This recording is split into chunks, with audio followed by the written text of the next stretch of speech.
Hi everyone, my name is Mary Ellen and I'm here today to introduce you to this summer's STEM challenge, which is called Mars Base Camp.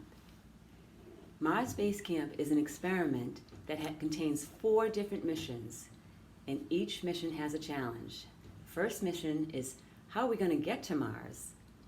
The second mission is how are we going to move around on Mars once we're there? And the third mission is how are we going to grow food and feed ourselves when we're on Mars?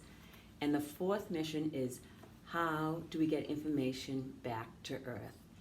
You'll be able to check out Mars Base Camp like a book. This means that you will have the kit for 2 weeks and can place a hold on it if you need to. Along with the kit, there will be 4 Hingham Public Library YouTube instructional videos that you can watch to explain how each mission is done. I have included a playlist of videos for your convenience, which are going to be located in the description below.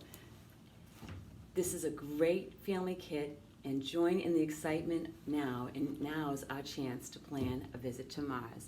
I'll see you on Mars. Bye everyone.